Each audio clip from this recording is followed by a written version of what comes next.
По дводневните натегања околу надлежностите, градоначалничката Арсовска стави крај на неизвестноста. Назначи нов директор на комунална хигиена. Александар Јовановски го наследува Сабахадин Рустеми, кој заврши во притвор и си поднес оставка и го доведе во прашање функционирањето на предпријатието. Арсовска нагласи дека Јовановски доаѓа од инспекторатот на град Скопје, има високо образование и повеќе годишно работно искуство, особено во делот на заштита и унапредување на животната средина. Јовановски посочи военно кои ќе му бидат приоритетите. Моите приоритети со доаѓањето на оваа функција се конкретни. Значи, пребувањето за нафта, кој што е тоа тековното одржување на предпријатието, чистење на градот, исплатата на платите, значи тековното одржување да може функционира и да има непречено собирање на отпадот. Тоа е моето тековно работење тука што ќе биде, затоа ќе се ангажирам. Само еден час претходно, првпат од почетокот на кризата со отпадот се огласија и од управниот одбор на комунална хигиена со итна ургенција до градоначалничката Арсовска да назначи нов директор,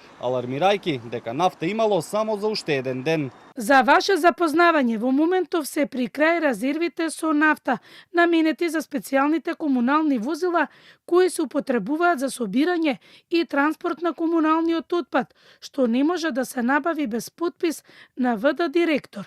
Велат од управниот одбор. Дводневното статус кво по оставката на Рустеми, освен стравувањата дека возилата за смет можат да останат без нафта, а со тоа депониите да се вратат на улиците, ги загрижи вработените дека можат да останат без плата. Ќе се соочиме не само со недостаток на гориво, туку и за целокупното работење на предпријатието. Исто така ќе се соочиме и со проблем со сите оние исплати кон вработените пред се исплата на плати и други додатоци на плата кои што зависат пред се од новиот подписник, односно со подписот на директор. Во изминатите 2 дена градоначалничката Арсовска и управниот одбор на комунална се обвинуваа кој е надлежен да назначи нов директор и кој е виновен за катастрофалната состојба со хигиената во градот.